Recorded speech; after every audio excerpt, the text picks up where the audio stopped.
할렐루야. 오늘은 아기 예수께서 이 땅 가운데 오신 그 밤을 기리는 성탄 전야의 날입니다. 그래서 특별히 본문 말씀도요. 잠시 욥기를 접어두고 오늘과 내일은 메시아 탄생에 관한 말씀을 함께 묵상하게 되겠습니다. 2000년 전에 우리 인류 가운데 빛으로 오신 예수 그리스도가 오늘을 사는 저와 여러분의 영혼 가운데도 밝은 빛으로 또 따스한 온기로 강림하시기를 소망합니다. 우리 함께 말씀 가운데 묵상하도록 하겠습니다. 이사야서 11장 1절에서 9절 말씀입니다. 이사야서 11장 1절에서 9절 말씀을 제가 봉독해 드리겠습니다. 이새의 줄기에서 한 싹이 나며 그 뿌리에서 한 가지가 나서 결실할 것이요 그의 위에 여호와의 영 곧 지혜와 총명의 영이요 모략과 재능의 영이요 지식과 여호와를 경외하는 영이 강림하시리니 그가 여호와를 경외함으로 즐거움을 삼을 것이며 그의 눈에 보이는 대로 심판하지 아니하며 그의 귀에 들리는 대로 판단하지 아니하며 공의로 가난한 자를 심판하며 정직으로 세상의 겸손한 자를 판단할 것이며 그의 입의 막대기로 세상을 치며 그의 입술의 기운으로 악인을 죽일 것이며 공의로 그의 허리띠를 삼으며 성실로 그의 몸의 띠를 삼으리라.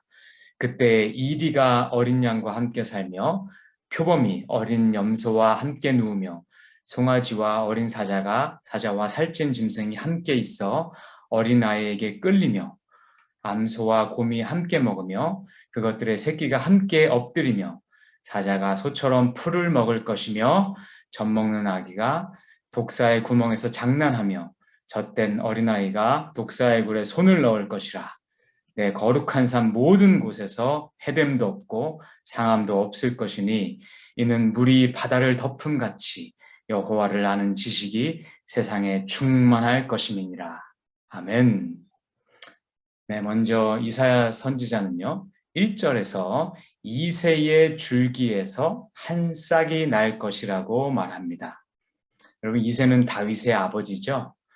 근데 다윗은 왕이 된 후에 자신은 이 백향목 왕궁에 살면서 하나님의 언약궤는 여전히 장막 가운데 있는 것이 안타까웠었죠. 그래서 그는 성전을 짓기를 원했습니다. 이런 마음을 하나님께서 기쁘게 받아주셔서 하나님은 오히려 다윗에게 오히려 그의 자손 가운데 누구를 세워서 그 나라를 견고하게 하고 그의 왕위가 영원토록 서게 해주시겠다고 사무엘하 7장에서 언약해 주셨죠.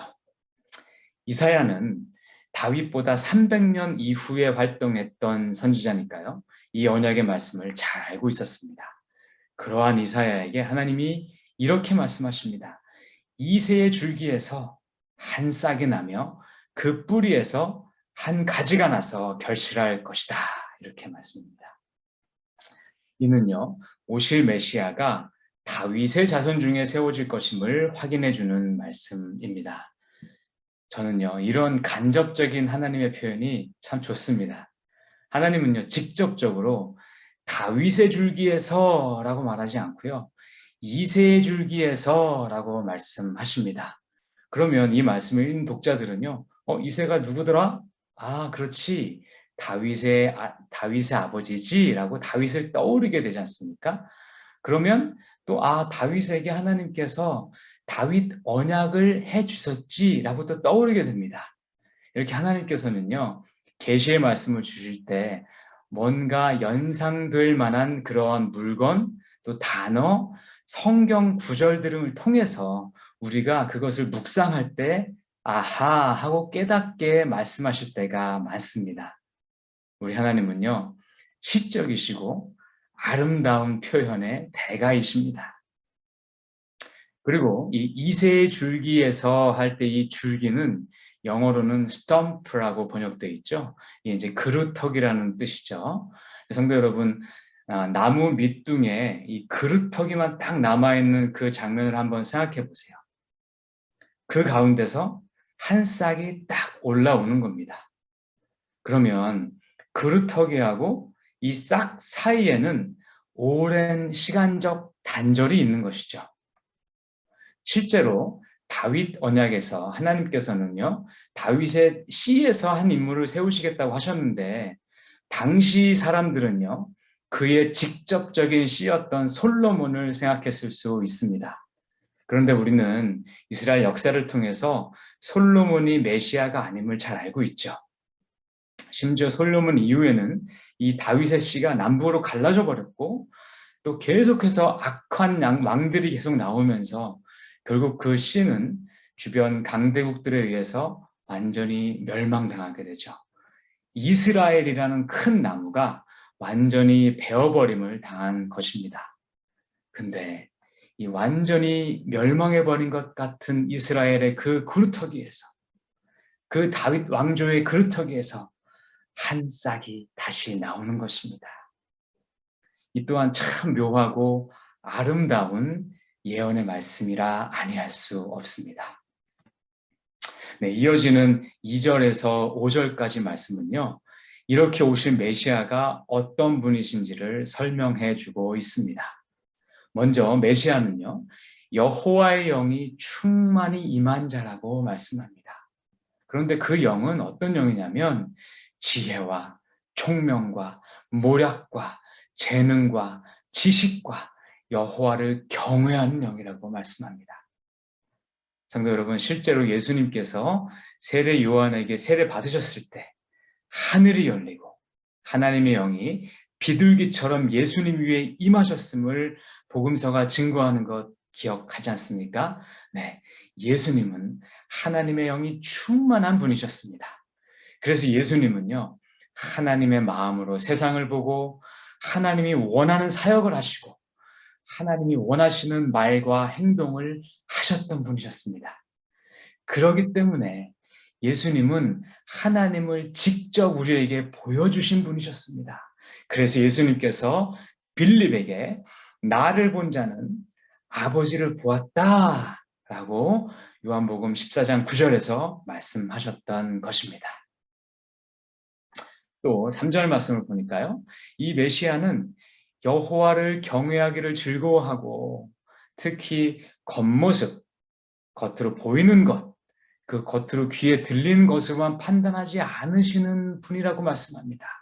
왜냐하면 4절, 그는 공의와 정직으로 세상을 심판하시기 때문입니다. 그런데 여기서 그의 입의 막대기, 그의 입술의 기운이라는 그 입을 강조합니다.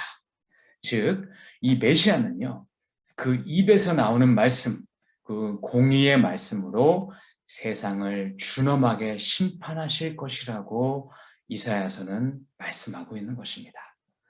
성도 여러분, 예수님께서 당시에 그 바리새인들과 대제사장들, 서기관들, 율법 선생 같은 그 종교 지도자들에게 얼마나 날카롭게 그들의 위선을 말씀으로 비판하셨는지 우리 기억하시지 않습니까? 네, 그것을 예언하고 계시는 것입니다. 또 5절 말씀해 보니까 그는 공의로 허리띠를 띠고 또 성실로 몸에 띠를 삼는다고 말씀합니다. 성도 여러분, 허리띠는요, 한 사람의 정체성이죠. 네, 챔피언은요, 챔피언 벨트를 합니다. 또 왕은 옥대를 찹니다. 보안관은 보안관 띠를 차죠.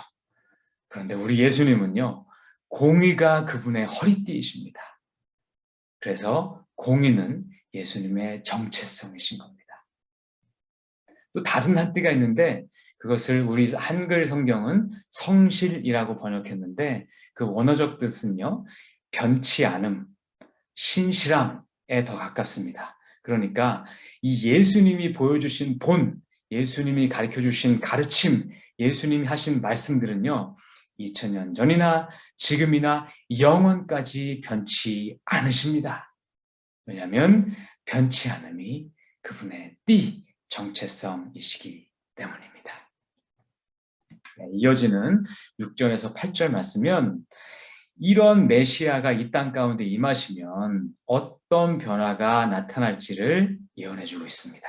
자, 6절에 보니까 이와 어린 양이 함께 살고 표범과 어린 염소가 함께 눕고 어린아이가 송아지와 사자와 살찐 짐승을 이끌고, 또 7절 암소와 곰이 함께 먹고 사자가 소처럼 풀을 뜯고, 8절 젖먹이가 독사굴에 손 넣고 장난할 것이라고 말합니다. 한마디로요, 더 이상 이 세상의 이 자연 세계에, 또한 우리 인간 세계에 약육강식의 법칙이 완전히 사라지게 되고, 아무도 다른 존재를 해하거나 상하지 않는 완전한 평화의 상태가 이루어질 것이라고 말씀하고 있는 것입니다. 하나님은 9절에서 이렇게 온전하게 회복된 세계를 나의 거룩한 산, 모든 곳이라고 칭하십니다. 네, 메시아가 오셔서 회복하신 하나님의 나라는 완전한 평화의 나라입니다. 그 나라는 하나님의 거룩한 곳이 되시는 것입니다. 왜냐하면 그 땅은 완전한 왕이신 메시아가 통치하는 곳이기 때문입니다. 또한 메시아를 통해서요, 하나님의 뜻과 하나님의 그 첫 창조 질서가 완전히 이 땅 가운데 드러났기 때문에 모든 창조물들이 이제는 여호와를 아는 지식으로 충만해지기 때문입니다. 그 모습이 마치 물이 바다를 덮음 같이 충만해질 것이라고 말씀하고 있습니다. 그렇게 표현하고 있습니다. 그렇게 되면 우리 모든 피조물들은 이전에 서로가 서로를 억압하고 또 짓밟고 또 먹고 먹히는 관계를 이제 다 청산하고, 완전하신 하나님의 뜻, 완전한 통치자 메시아의 다스림 가운데 스스로 들어가서 이 땅 가운데 완전한 평화의 나라가 임하게 될 거라는 말씀입니다. 성도 여러분, 말씀만 들어도 참 가슴 뛰는 일 아닙니까? 우리 살아생전에 이런 모습을 꼭 보고 싶지 않으십니까? 예, 저는 그렇습니다. 그런데 우리가 사는 세상을 돌아봤을 때 아직 이러한 평화, 완전한 평화는 이 땅 가운데 이루어진 것 같지는 않습니다. 그럼 계시가 틀린 것입니까? 아니죠. 계시의 말씀은 바로 앞에 일어날 일들을 계시할 뿐만 아니라 먼 미래, 때로는 종말의 때에 일어날 일들을 동시에 가리킨다는 것을 우리는 배워서 잘 알고 있습니다. 하나님은요, 우리 인간들처럼 시간에 구속받지 않으시는 분이시기 때문에 과거와 현재와 미래를 동시에 한꺼번에 보십니다. 그래서 하나님의 말씀은 시간의 한계를 관통해 버립니다. 그래서 여러 시점을 함께 보여줄 수 있는 것입니다.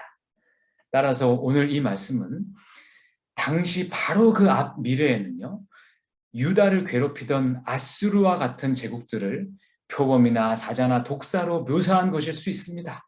그래서 그러한 강대국들의 위협 속에서 이 어린아이와 같이 연약한 유다를 하나님께서 안전하게 지켜주실 것이라고 상징하는 말씀이 될 수도 있습니다. 또한 동시에 예수 그리스도가 이 땅 가운데 통치자로 오실 때 이 땅이 완전히 회복되고 완전한 평화의 나라가 우리 가운데 이루어질 것을 종말론적으로 보여주는 말씀이기도 합니다. 이 예언의 말씀이 예수님 탄생하시기 700년 전에 쓰여졌다는 것이 더 놀랍지 않습니까? 그리고 700년 이후에 정확하게 이 말씀대로 다윗의 후손에서 한 싹이 나서 그분이 메시아 예수 그리스도의 모습으로 우리 가운데 임하셨습니다. 그분의 처음 오심으로 말미암아 죄와 사망 권세는 완전히 산산조각 났습니다.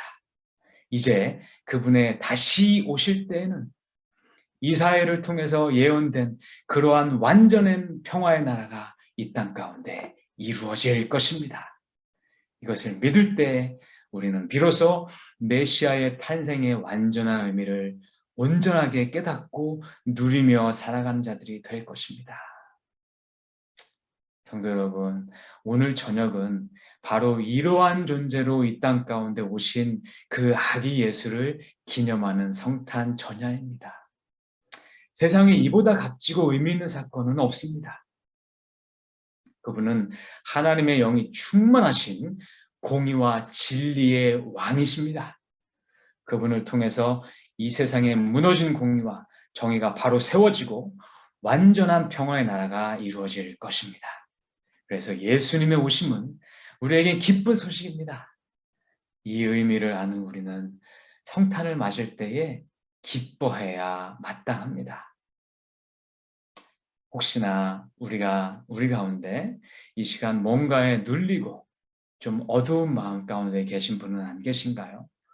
부정적이고 어두운 생각에 소망이 없다고 한탄하시는 마음은 혹시 우리 가운데 없는지 모르겠습니다. 이 시간, 오늘 저녁 우리 예수 그리스도께서 오실 그 마음으로 이 모든 어두웠던 마음들이 회복되시기를 축복합니다. 네, 그분이 오시면 우리 마음 가운데 어둠은 완전히 사라질 것입니다. 할렐루야. 또 예수의 오심은 우리에게는 소망의 소식입니다. 이 땅 가운데 우리가 한 번도 경험해 보지 못한 완전한 평화가 이루어질 것입니다. 또한 모든 피조물들이 하나님의 아는 지식으로 충만해져서 하나님의 그 평화의 왕 앞에 무릎 꿇고 경배하게 될 것입니다. 이 놀라운 일의 시작이 2000년 전에 이미 2000년 전 오늘 막을 열었습니다. 그리고 그 일은 오늘 예언하신 대로 반드시 완성될 것입니다. 기쁨과 소망의 메시지가 모든 성도님들 마음과 가정마다 가득하시기를 주님의 이름으로 축복합니다. 우리 함께 기도하시겠습니다. 2000년 전에 베들레헴의 작은 구유로 찾아오신 아기 예수님을 찬양합니다. 소망이 없는 우리에게 주님은 친히 찾아오셨고 놀라운 기적을 시작하셨습니다. 그리고 계시된 모든 말씀이 그대로 이루어질 것을 우리는 믿고 소망합니다. 사랑의 예수님, 오늘 우리 마음 가운데도 찾아와 주시옵소서. 마음을 활짝 열어서 당신을 간절히 사모하는 마음마다 찾아가셔서 평화와 소망의 새로운 메시지를 우리 가운데 주시고 역사를 이뤄가 주시옵소서. 빛으로 오신 주 예수 그리스도의 이름으로 기도하옵나이다. 아멘. 감사합니다. 우리 함께 기도 제목 나누겠습니다. 오늘 성탄 전야를 맞이하여서 먼저 나부터 내 안에 또 우리 주변에 또 이 세상 가운데 그리스도의 사랑이 필요한 모든 곳에 예수 그리스도께서 찾아오셔서 놀라운 기쁨과 회복의 역사를 충만히 베풀어 주시기를 위해서 함께 기도하면 좋겠습니다. 특히나 지금 우리 마음 가운데 좀 불편하신 마음이 있는 분들, 또 우리 마음 가운데 다른 사람을 용서하기 어려우신 마음이 있는 분들 가운데 주님께서 이 평화의 왕으로 오신 주님의 그 마음이 다 함께 오셔서 그런 마음들이 다 이렇게 녹아지고 평화의 왕으로 오신 아기 예수님이 그 은혜로 그분의 그 사랑으로 모든 분열과 분쟁이 이 바로 나 자신부터 다 없어지는 그런 회복의 놀라운 역사가 있게 해달라고 함께 기도하면 좋겠습니다. 우리 다 함께 기도하면서 우리 오실 예수님을 우리가 따뜻한 마음으로 열린 마음으로 맞이하였으면 좋겠습니다. 함께 기도하며 나아가시겠습니다.